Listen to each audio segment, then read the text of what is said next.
الحمد لله رب العالمين والعاقبة للمتقين ولا عدوان إلا على الظالمين، والصلاة والسلام على إمام الموحدين الذي بعث رحمة للعالمين، وعلى آله وصحبه ومن تبعهم بإحسان إلى يوم الدين. أما بعد، السلام عليكم ورحمة الله وبركاته. بإذن الله سبحانه وتعالى این حلقه 43 از آموزش توحید است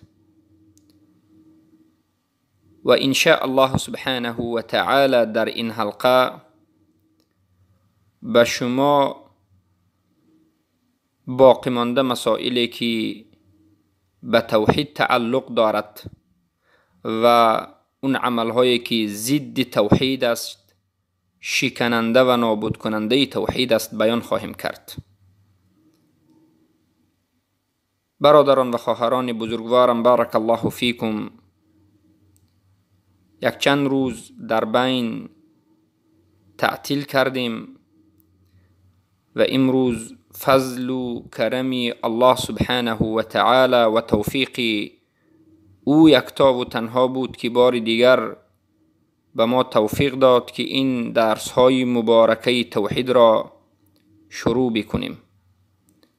اللهم لك الحمد كما ينبغي لجلال وجهك وعظيم سلطانك. الله تنها از تو می طلبم که بنده را توفیق به اخلاص و عمل صالح نمایی و این درس های ما را درس های بردوام، درس های پربرکت، درس های متحول به سوی هدایت گردانی. گوش کنندگان این درس ها را زیاده بکنی، عمل کنندگان بر این درس ها را زیاده بکنی و به سبب این درس ها خود من بنده را نجات بدهی و اجر و درجات بالا را نصیب بگردانی و گوش کنندگان و عمل کنندگان را نیز خودت از جمله موحدین و از جمله نجات یافتگان قرار بدهی. پس برادران و خواهران عزیزم، در حلقه گذشته به شما بیان گشت که توحید مثل ایمان است. توحید با قول است و اعتقاد است و عمل است، زیاد و کم می شود. چگونه ای که ایمان با قول بود و اعتقاد بود و عمل بود و زیاد و کم می شود. و توحید شکننده ها دارد، اما بزرگترین شکننده ای که اصل توحید را نابود می کند این شرک اکبر و کفر اکبر است. در حلقه گذشته بیان کردیم که اصل توحید دو چیز است: طلبات های لا اله الا الله، یعنی دو رکن لا اله الا الله، 7 شرط های صحتش و مقتضا و طلباتش، و بعد از این ایمان به الله. و همین اصل توحید انسان را مسلمان می کند. اصل توحید وقتی که نیست، انسان مسلمان نیست. وقتی که انسان مسلمان است، پس او اصل توحید را دارد، می داند و عمل می کند. وقتی که شرک به وجود آمد، شرک اکبر به وجود آمد یا کفر اکبر به وجود آمد، پس اصل توحید را از انسان نابود می کند و انسان را کافر می کند. وقتی که انسان از سبب جاهلی، از سبب نادانی، از سبب جهل شرک را انجام می دهد، واقع به شرک می شود، در این حالت هم او مشرک است. ما باید او را مشرک بگوییم. جهل در مسئله شرک اکبر عذر شده نمی تواند و این مذهب اهل سنت و الجماعت است. اما مرجعه ها می گویند که جهل در شرک اکبر عذر است. این مذهب مبتدعین و گمراهان است. اما این شرک نمودهای زیاد دارد. شرک اکبر نمودهای زیاد دارد و هر یک زمان و هر یک سبحان الله مکان به خودش دیده شرک های گوناگونی دارد و هر روز و روز این شرک اکبر زیاده می شود و این چنین کفر اکبر نیز نمودهای زیادی خود را دارد. گرچنده که کفر 6 قسم است، اما در زیر این قسم های گوناگون و نمودهای گوناگون وجود دارد. و دومین نمودی گناهان است که اصل توحید را نابود نمی کند، یعنی انسان را کافر نمی کند اما توحید انسان را ضعیف می کند. این شرک اصغر است و دیگر گناه ها است و بدعت است. پس ما باید یک قاعده را همیشه در ذهن بداریم. این قاعده بینات بزرگ است و قاعده اهل سنت و الجماعت است که میگویند ان الشرك الاصغر لا ينافي اصل التوحید، لا ينافي اصل التوحید. شرک اصغر اصل توحید را نابود نمی کند، یعنی شرک اصغر انسان را کافر نمی کند. شرک اصغر تمام توحید را نابود نمی کند، بلکه کمال توحید را کم می کند. یعنی توحید انسان اگر در درجه بالا باشد، انسان شرک اصغر را بجا آورد، به سبب شرک اصغر توحیدش ضعیف می شود، به نهایت در حالت ضعیفی قرار می یابد. کمال توحیدش، درجه بالای توحیدش نابود می شود، بلکه توحید ضعیفش باقی می ماند. اما و شرک الاکبر، شرک اکبر اصل توحید را نابود می کند. پس بدانید که شرک اکبر هیچگاه به ایمان شرعی و اصل توحید در یک جا جمع نمی شود. این ناممکن است که یک انسان هم موحد باشد هم مشرک باشد. این ناممکن است که یک انسان هم مؤمن و موحد یا مؤمن و با ایمان باشد و این چنین مشرک باشد. این ناممکن است. خوب دقت بدهید. وقتی که شرک آمد، توحید انسان، ایمان انسان نابود می شود، گرچنده که او بعض عملها را انجام می دهد. مثلا یک انسان خودش را مسلمان می گوید، خودش را موحد می گوید، نماز می خواند، روزه می دارد، حج می رود، اگر زن باشد سطر می بندد، اگر مرد باشد ریش می گذارد، ظاهرا یک انسان خوب و زیبا است، نمودهای ظاهری نمودهای اسلامی است، اما شرک اکبر را انجام می دهد. یعنی بین خود و بین الله قبر را وسیله می گیرد، به واسطه قبر به الله می رود. بمانند رافضه ها قبر پرست است، یا بمانند صوفی ها، یا بمانند بسیاری از مشرکین که امروز نماز می خوانند، روزه می دارند، حج می روند، نمود ظاهریشون مسلمانی است، ذکر می کنند، به خاطر الله گریه و ناله دارند، اما اولیا پرستند، اما قبر پرستند، مزار پرست و درخت پرستند، یا قانون غیر الله را در این زمان افضل تر از قانون الله می دانند، یا که قانون الله را انکار می کنند، یا که قانون غیر الله را حکمش را جایز می دانند. اینها به شرک واقع شدند. پس وقتی که شرک به وجود آمد، وقتی که یک انسان به شرک واقع شد، تمام این عملهایش نابود می شود، به نظر گرفته نمی شود، بلکه یک شرک حکم این انسان را که هزارها دیگر عمل دارد، حکم این انسان را مشرک می گذارد. پس این قاعده همین است که وقتی که شرک آمد، دیگر ایمان و توحید نابود می شود و شرک انسان را، صاحبش را مشرک می گذارد.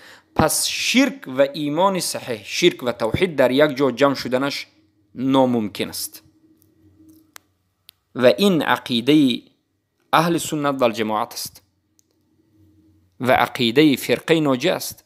امروز به این عقیده کیها ضد هستند؟ کیها میگن که شرک و ایمان و شرک و توحید جمع شدنش ممکن است؟ اینها رافضه ها، اینها انمین اسماعیلیه هایی که در بدخشان هستند، اسماعیلیه های پامیر. اینها انمین علوی های لعین باطنی ها هستند. اینها انمین صوفی های قبوری هستند. اینها انمین ماتوریدی ها و اشعری ها هستند. بله، وقتی که بنده من به شما میگم که اشعری و ماتوریدی هم شرک جایز میگوید، شما در حیرت نمانید. در نزد اشعری و ماتوریدی توحید الوهیت وجود ندارد. اونها معنای توحید الوهیت رو هم به توحید ربوبیت میبرند. و فرقه یا که مذهبی اشعری و ماتوریدی هم وسیله گرفتن قبرها را جایز میدانند. یعنی به واسطه قبر به الله نزدیک شدن، قبر پرستی کردن، یا که به صاحب همون قبر به یک مرده رفته گفتن این که از الله نسبت من شفاعت کن، از الله در حق من دعا کن و غیره و غیره، که این همه شرک اکبر است و صاحبش رو کافر میکند.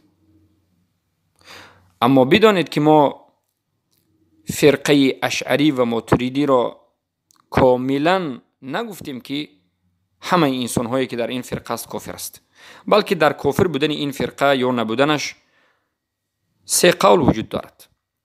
یا از سلف این امت دو قول رواج است. یک قول میگن که بله، هر کسی که در فرقه اشعری و ماتوریدی است کافر است، و این قول از سلف آمده است.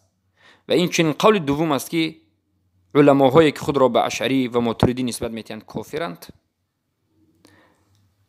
امروز اگر زنده باشند، چرا که اونها دیده و دانسته به کفرها و به این قبر پرستی جایز اجازت میدهند، و اما انسانهای عادی را تکفیر نمی کنیم و اول حجت بعد تکفیر و غیر و غیره، که این روایت ها از سلف نازل شده است. سبب این سخنهای سلف این امت در مسئله این فرقه ها، حکم فرقه چیست؟ انا همین است که این فرقه ها قبر پرستی، مزار پرستی که اصل توحید را نابود میکند جایز میدانند. انا همین فرقه هستند که میگن که شرک و توحید در یک جا جمع شدنش ممکن است. والعیاذ بالله. حتی ماتوریدی ها و اشعری ها میگن که چگونه ای که به نزد یک پادشاه به واسطه تو رفته نمیتوانی، راست به نزد پادشاه رفته نمیتوانی، این چنین به نزد الله به واسطه اولیاء و مرده رفته نمیتوانی. تو باید به واسطه قبر روی، قبر پرستی بکنی. والعیاذ بالله. اما اهل سنت و الجماعت میگن که شرک اکبر و توحید و ایمان صحیح و شرعی به مانند شب و روز است. اینها هم ضد است بگویم یا نقیص است که هیچگاه به یکدیگر جمع نمی شود. در یک جا جمع شدنش ناممکن است. پس بارک الله فیکم. بدانید که توحید به خودش ضدیت دارد، یعنی چیزهایی هست که ضد توحید است. چگونه که گفتیم این شرک اکبر است و کفر هم هست، کفر اکبر هم هست، اما ضد توحید عادتا شرک است. این شرک این ضد یکتا پرستی هست، ضد یکتاگی هست، ضد تنهاگی است، و این شرک ضد توحید است. و شرک به دو حالت یا به دو راه توحید را نابود میکند. شرک گفته این را میشد که نفی کردن آن چیزی که الله به خودش اثبات کرده است، یعنی انکار کردن آن چیزی که الله به خودش اثبات کرده است سبحانه و تعالی، یا اثبات کردن آن چیزهایی که الله از خودش این را رد و انکار و نفی کرده است. نمین شرک است. هر دوشم شرک است. حالا ما در خلقه آینده در مسائل شرک بیان میکنیم. در لغت هم شرک به معنای جمع هست. شرک یک چیزی تنها را شرک گفته نمیشه. شرک یک چیزهای جمع، از دو تا شروع میشه، 2 تا 3 تا 4 تا زیاد. شرک گفته حتی دو چیز را میگند.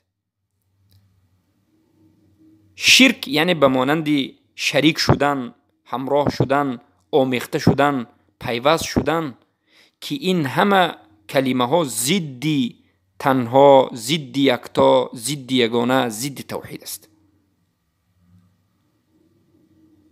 پس بدانید که شرک ضد توحید است.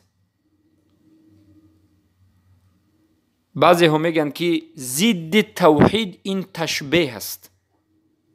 تشبیه ضد توحید است میگن. البته این غلط است و این خطا است، بلکه ضد توحید این شرک است. زیرا که تشبیه این مستقل یک چیز، یک کلمه مستقل که بزرگتر از شرک باشد نیست، بلکه کلمه تشبیه داخلی کلمه شرک است. اساس شرک، اساسترین چیزی که ضد توحید است این شرک است. و در درون شرک توحید هم، یعنی در درون شرک بگیم تشبیه هم وجود دارد، یعنی با الله چیزی را مانند کردن، شبیه کردن.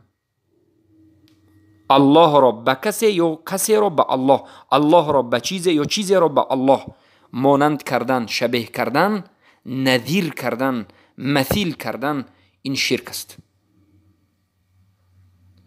پس بدانید که شرک دو قسم است: شرک که تعطیل و شرک تشبیه.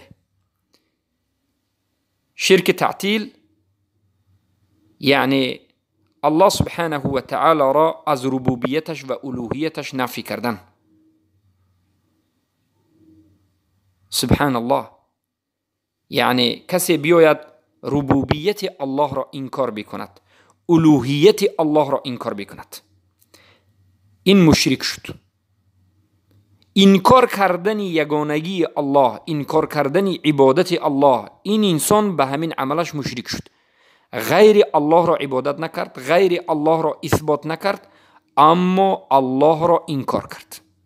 این مشرک شد و نمود شرکش شرک تعطیل، شرک انکار است، نفس پرست شد. و دومین نمود شرک شرک تشبیه، یعنی غیر الله را با الله برابر بکند. امروز کسانی که خودشان را مسلمان میگویند شرکشان در کجا هست؟ در کدام قسم این شرک است؟ شرک تعطیل یا شرک تشبیه؟ بسیاری این امتی که بگویم بسیاری این انسان هایی که خود را به امت اسلام نسبت میتن، از صوفی ها، از رافضه ها و از دیگر فرقه ها، بسیاری نمود شرکشان این شرک تشبیه است، غیر الله را با الله برابر کردن. رافضه ها علی، حسن، حسین، علی ابن حسین، حسین ابن علی و غیره، امام کاظم و جعفر و غیره غیره را با الله برابر میکنند. صوفی ها امام هایی که اقطاب است یا که اوتاد است، این امام ها را به درجه الله میبرند. اقطاب کسایی که از 4 قطب این عالم به دست میگیرند، یعنی چنگ زده نگه میدارند، از 4 طرف این دنیا را نگه میدارند.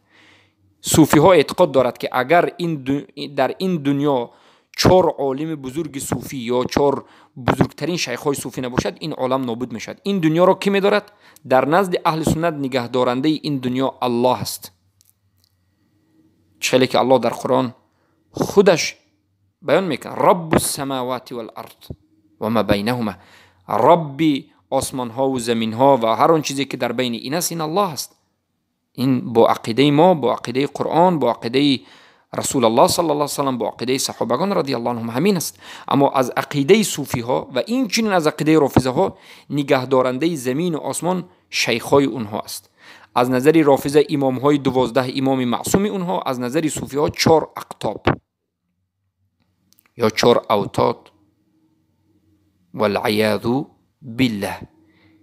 یعنی اینها غیر الله را بمانند الله اثبات میکنند، عملهایی که از خصوصیت الله هست به غیر الله میدهند. یا امروز میبینیم که کسانی هستند که حکم غیر الله را بمانند حکم الله کردند، میگن که باکی ندارد، به حکم الله حکم میکنی یا به حکم غیر الله حکم میکنی، این چیزی مهمی نیست. مهم این است که تو در کرسی باش. شرک، اینا مشرکند، بله مشرکند، یگان ذره شک نکنید که اینا مشرکند. و شرک اینها در دومین نمود شرک، شرک تشبیه است. پس بدانید که عددهای شرک را، شماره شرک را بجز الله کسی نمیداند. چگونه که ابن القیم الجوزی رحمه الله میگند فله صور متعدده و الوان مختلفه و نوازل معاصره كلها تصب في الكفر بالله. یعنی شرک نمودهای زیاده دارد، رنگهای مختلف دارد و هر عصر و زمان شرکهای نوی به وجود می آید که همه اش این کفر به الله سبحانه و تعالی است.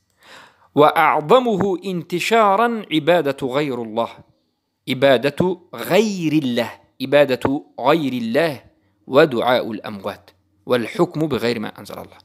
و بزرگترین نمود شرکی که امروز در بین مردم انتشار شده است، یعنی بزرگترین نمودی بگیم شرکی که بینویت انتشار یافته است، از همه زیاد انتشار یافته ترین شرک در بین مردم این عبادت کردن غیر الله بمانندی عبادت کردن قبرها. چگونه؟ از قبرها طلب کردن شفا، شفاعت، از قبرها طلب کردن برکه، فرزند و غیره، از قبرها طلب کردن منفعت، از قبرها دفع مضرت، طلب کردن یعنی نابودشوی بلای. این همه پرستیدن قبر است، همه عبادت قبر است. واسطه گرفتن قبرها، اولیاها، واسطه گرفتن قبر پیامبر صلی الله علیه و سلم. هر کسی که قبر پیامبر صلی الله علیه و سلم، بهترین انسانی که در این دنیا بود، از همه بهترین ها، اولوالعزم خلیل الله صلی الله علیه و سلم رو اگر بین خود و بین الله واسطه گیرد و از این قبر پیامبر طلب کند، این انسان مشرک است و عبادت غیر الله را انجام داده است، دعا کردن مرده ها را انجام داده است. و این چنین بزرگترین شرکی که امروز انتشار یافته است، حکم کردن به غیر ما انزل الله است، حکم کردن به غیر حکم الله سبحانه و تعالی است. که این نمود شرک امروز بینویت زیاد است و حتی امروز مسلمان ها به این شرک، به این نمود شرک ها واقع شدند و خودشان بیخبرند. اما سوال اینجاست که بیخبر بودن اونها آیا عذر شده میتواند؟ البته نه، اینها مشرکند، گرچنده که ندانند مشرکند. پس باید احتیاط باشید. بارک الله فیکم. اینجا می آیم به سر یک موضوع جدید. بعد از این که ما ضد توحید را فهمیدیم، نمود شرک را فهمیدیم که شرک اینجا بوده است تعطیل و انکار و شرک تشبیه و تمثیل و منتشرترین نمودهای شرک را به شما بیان کردیم. حالا به شما می خواهم بیان بکنم که همین شرک به خودش درجه ها دارد و مخالفت های توحید از شرک گوناگون است. یعنی شرک ها مختلف است، شرک ها مختلف است که ما باید بشناسیم. شما بگید که چرا ما باید بشناسیم؟ برای آن که اگر ما شرک را نشناسیم موحد نمیشویم. اگر ما شرک را نشناسیم هیچگاه توحید را نمیشناسیم. ما شرک را می آموزیم، می فهمیم، درجه هاش، مخالفت هاش با توحید، همه قسم هاش را، و بعد از این خودمون را از همین شرک دور میگیریم. بارک الله فیکم. درجه های شرک و مخالفت های شرک با توحید گوناگون است. علما یک چند نمودی شرک را بیان میکنند. ببینید، از همه بدترین و سختترین شرک که معروف و مشهور است در بین مسلمان ها، همه مسلمان ها قریب میدونند که این شرک است. همه طائفه و مذهب و فرقه هایی که خود را به اسلام نسبت میدن این نمود را شرک میگن. انکار که یکمین شرکی که همه میدونند انکار وجود الله است سبحانه و تعالی والعیاذ بالله. انکار کردن وجود الله، یعنی یک کسی بگوید که الله وجود ندارد، اله وجود ندارد، بالکل به تمام کاملا انکار میکند. چگونه که این مذهب شیوعیه است. شیوعیه یعنی کمونیست ها. دهری ها، مذهب فرعون هم همچنین بود. فرعون اله را انکار کرد و خودش را گفت من اله هستم، من رب هستم، انا ربکم الاعلی گفت. مذهب فرعون هم انمین بود، انکار وجود الله بود و دعوا کردن ربوبیت بر خودش بود، والعیاذ بالله.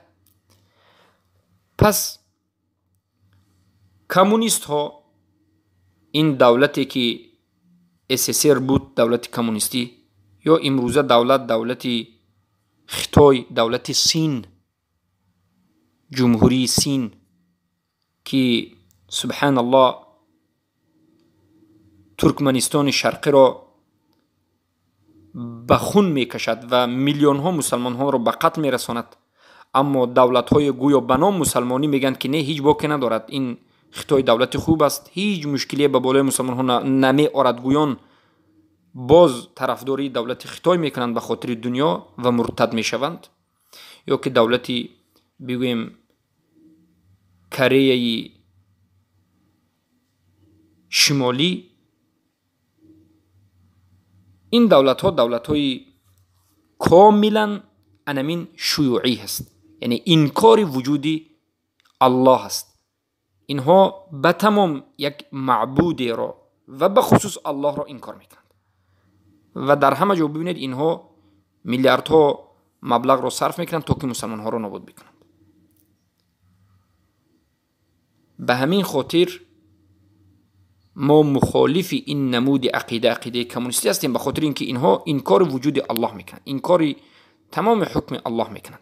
حتی در زمانهایی که این دولت کمونیستی حکمرانی منطقه مسلمان نشین در آسیای مرکزی بود، پدران و باباهای ما را مجبوراً حتی روزه اشان را میخورانید و اینها را ملحد میکرد. میلیون ها مسلمان ها را ملحد و کمونیست و بیدین کرده است و این اولین نمود شرک است. و درجه دوم شرک، این اولین درجه بگویم، درجه دوم این است که به وجود الله سبحانه و تعالی ایمان می آرد، یعنی وجود الله را انکار نمی کند، اما ربوبیت الله را انکار می کند. یعنی معنای این سخن چیست؟ معنای این سخن همین است که بله، یک اله، یک معبود، یک الله وجود دارد، اما این الله خالق نیست، رازق نیست، مدبر نیست، عالم نیست، اراده و مشیئه ندارد. این الله عبادت کرده نمی شود. والعیاذ بالله من هذا الكفر. این مذهبی که است، یعنی اینها میگن که بله یک اله هست، یک معبودی هست، این الله هست یا غیر الله هست، در نزد اینها مهم نیست این که است، یک اله هست، معبود هست، اما از دستش هیچ چیزی نمی آید. والعیاذ بالله، این کفری بیند وزنین است. فرق این درجه دوم از درجه اول این است که درجه اول اصلا هیچ چیزی نیست میگد، طبیعت پرست میشود در آخر. درجه اول همون درجه هست که کمونیست ها میگد که ما از میمون پیدا شدیم و غیره و غیره، و در مکتب های میانه مردم رو تعلیم داد و تا به حال یک قسمی از حیوان صفتان و سبحان الله مشرکین همین عقیده رو دارند که گویا از میمون انسان پیدا شد. والعیاذ بالله، این یک شرک است، کفر است. هر کسی که این عقیده رو میگه این کافر مرتد است، اگر خودش رو مسلمان بگوید به همین عقیدهش کفر مرتد میشد. درجه دوم این است که میگن که بله اله هست، یک معبودی هست، اما این معبود هیچ چیزی نیست، والعیاذ بالله، از دستش هیچ چیزی نمیاد. این مذهبی که است، مذهبی فلسفه است، مذهبی فلاسفه ها هست، مذهبی اهل کلام است. انمین فلسفه ها میگن که الله یک علت است، یک معلول است و از دست الله هیچ چیزی نمی آید. الله هیچ کاری را انجام نمی دهد، خلق هم نمی کند و الله یگان صفتی ندارد و یگان فعل را هم انجام نمی دهد. بلکه میگه این چیزهای خلق شده همیشه قدیم هم بود. میگه به سبب یک حادثه این چیزها پیدا شد. میگه این زمین و آسمان به سبب یک حادثه، یک گجای ترکید و کفید و همه این چیزها به وجود آمد. سبحان الله. پس میگه اولین چیز این عقل است. میگه عقل و فلک این اول است. میگه این مذهب و این عقیده فلسفه است، عقیده کلامی ها است و این عقیده بی نهایت شرک وزنین است. برای همین است که علمای اهل سنت و الجماعت 4 مذهب، ابو حنیفه، مالک، شافعی، احمد ابن حنبل، شاگردان این علما آموختن اسلام را به واسطه فلسفه حرام کردند. آموختن علم فلسفه، آموختن علم کلام را حرام کردند. فقط به همون کسای اجازه دادند که عالم اسلام باشد. عالم اسلام، یک عالم، یک شیخ، یک امام اگر علم فلسفه را و علم کلام را بیاموزد به خاطر رد زدن و به خاطر انکار کردن علم کلام و به خاطر اثبات کردن کمبودی اهل کلام، جایز است. خیلی که شیخ الاسلام ابن تیمیه علم کلام آموختند و بعد از این ضد اهل کلام به سخن خودشان به کلام رد زدند. اما هر کسی که مذهبش، عقیده اش از کلام گرفته شده است، از علم کلام، از علم فلسفه، این حرام است، این جایز نیست. عاقبتش کفر است و شرک است. مذهب رافضه ها، مذهب صوفی ها، مذهب ماتریدی ها، مذهب سبحان الله اشعری ها، معتزله ها و تمام فرقه های باطل مصدرش و مذهبش و سرچشمه این مذهب ها باز میگردد به فلسفه. مثلا اشعری ها، ماتریدی ها باز میگردند به ابن کلاب. و ابن کلاب از یکی از مذاهبی که از اهل کلام است و از فلسفه به وجود آمده است. و خودی ماتریدی و اشعری هم به نهایت انسان های کلامی و از اهل کلام و فلسفه بودند. یا که صوفی ها سرچشمشون باز میگردد به افلاطون و ارسطو که عقل را مقدم از نقل میدانند. و این چون اشعری و ماتریدی ها تمام فرقه های باطل سبب باطلیشون، سبب گمراهیشون، سبب سبحان الله از قرآن و سنت دور شدنشون این اعتماد کردن به عقل و داخل شدن به کلام و فلسفه است. فلسف شدن و از فلسفه و از کلام آموختن اسلام است. یعنی اینها اسلام را به واسطه فلسفه و به واسطه کلام می آموزند که عاقبتش همین شرک است. اگر شما سوال بکنید که امروز در تاجیکستان هم آیا همچنین انسان‌های وجود دارد؟ بله برادرانم و خواهران بزرگوارم، امروز تمام ادبیات شناسانی این ادبیاتچی‌های تاجیک و تمام این شرق شناس ها همه اش فلسف است، همه اش کلامی است، همه اش گمراه است. ادبیات شناس خوبی را آیا دیده اید که مسلمان خوب باشد؟ شما بگید که چرا؟ مگر ادبیات نویسها عالمان اسلام نبودند؟ شما بدانید که دشمنان اسلام زیرکند. دشمنان اسلام یک نقشه کشیدند، برنامه ریختند که به واسطه این برنامه فرزندان مسلمان ها را کافر و لشکر خود کردند. از سردفتر ادبیات تاجیک اگر نظر بکنید، ابو عبدالله رودکی اگر کمی خوب باشد، باقی مانده همه رسوا است، همه اهل کلام است، همه رافضه است یا همه صوفی های غلات است. جلال الدین رومی کلامی صوفی غالی،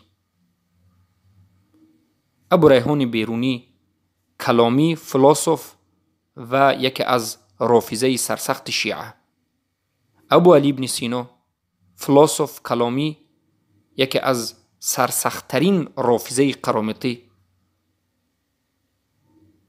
سبحان الله، فردوسی، فلسف کلامی، قرامطه رافضی مرتد، عمر خیام فلسف کلامی رافضه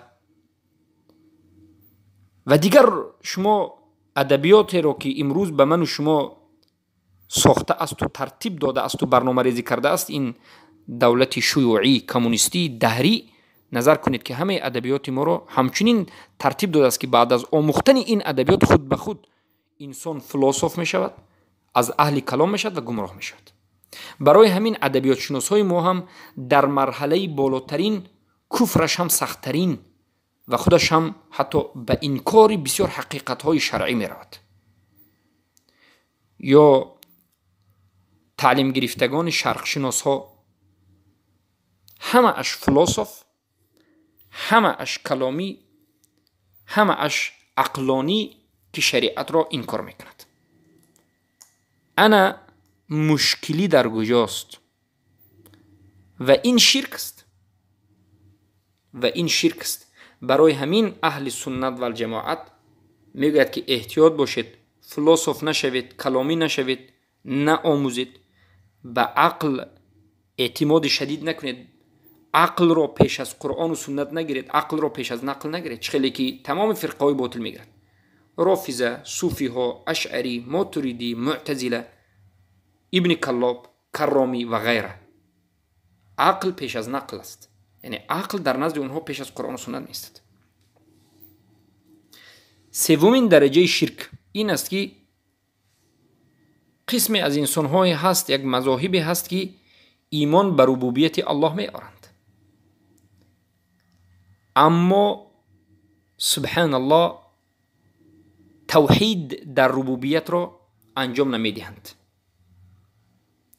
میگن که ربوبیت وجود دارد، الله ربوبیت دارد، اما یگانه تنها و یکتا در ربوبیتش نیست. ربوبیت، توحید ربوبیت را انکار میکنند، اقرار نمیکنند. خیلی که ما اهل سنت و الجماعت گفتیم الله میخواهد که ما توحید ربوبیت را داشته باشیم. یعنی چی باید بگوییم؟ الله تنها خودش خالق است، تنها خودش رازق است، تنها خودش حاکم است، تنها خودش رب هست، مدبر هست، حلال و حرام میکند و غیره. سبحان الله. این انسان ها میگن که این فرقه باطل میگد که الله خالق است، الله رازق است، الله مدبر است، الله مالک است، اما میگن که غیر الله باز از مخلوقهای، از همه مخلوقهای الله آفریده کسانی هستند که صفت ربوبیت الله را دارند. الله خودش خالق، رازق، مدبر، مالک است، اما باز از همین مخلوقین، از انسانها، بعضی از انسانهای هست که صفتهای ربوبیت الله را دارد و این انسانها هم خلق میکنند مثل الله، تدبر میکنند مثل الله، و این مذهب مجوس است. این مذهب مجوس است. مجوس یعنی آتش پرستان است. پیامبر صلی الله علیه و آله میگند قدریه ها مجوس این امت است، یعنی کسانی که میگویند سبحان الله بنده خودش خلق میکند، یعنی بنده خالقی عملهای خودش است، الله هیچ دخلی ندارد. میگویند انا منها. پس مجوس ها به این اعتبار که میگویند یعنی دو خالق وجود دارد، دو خالق وجود دارد، بمانند قدریه. چخیلی که گفتیم قدریه ها یک فرقه هست که خودشون به اسلام نسبت میدند، بمانند جهمی ها. خیر جهمی بگیم جبری هست، یک قسمی از جهمی ها قدری هم هست. قدریه ها عقیده دارند که بنده خودش فعلش رو خلق میکند، یعنی هر عملی که شما میکنید این عمل خود شما انجام میدید، الله به این عمل شما هیچ دخلی ندارد. این عقیده کفری و عقیده قدریه ها است در مسئله قدر. اما اهل سنت میگن که هر عملی که شما انجام میدهید الله البته به شما اختیار داد و اصل این عمل از الله است. الله خلق کرده است این عمل ها را. سبحان الله. این صوفی ها همین عقیده رو دارند.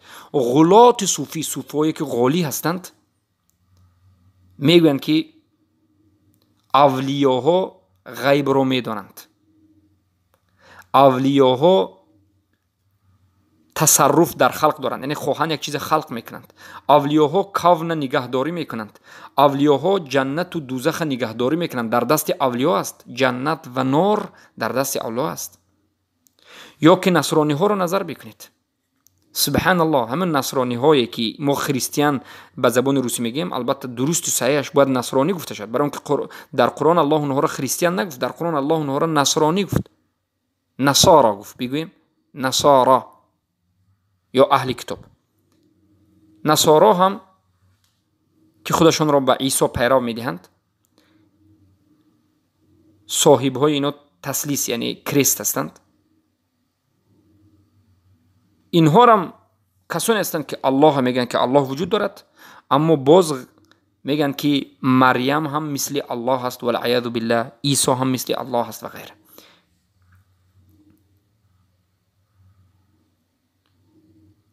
یا که نمرود نظر کنید، لعنت الله علیه. نمرودی که با حضرت ابراهیم جنگید. نمرود بودن الله را اقرار کرد، اما بعد از این دعوا کرد که او هم رب است و خودش به الله شریک قرار داد. خودش گفت من چیزی خواهم خلق میکنم و چیزی را خواهم میمرانم. سبحان الله. پس این نمودی شرک است. این درجه های شرک است. ما در این حلقه حالا 3 درجهش رو بیان کردیم.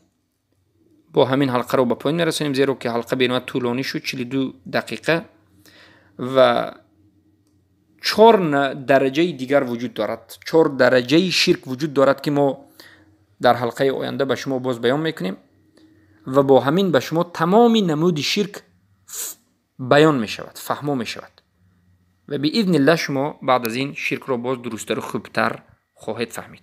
وقتی که شرک رو فهمیدید توحید رو خواهید فهمید. بارک الله فیکم. اللهم علمنا مما ينفعنا وانفعنا مما علمتنا انك انت العليم الحكيم.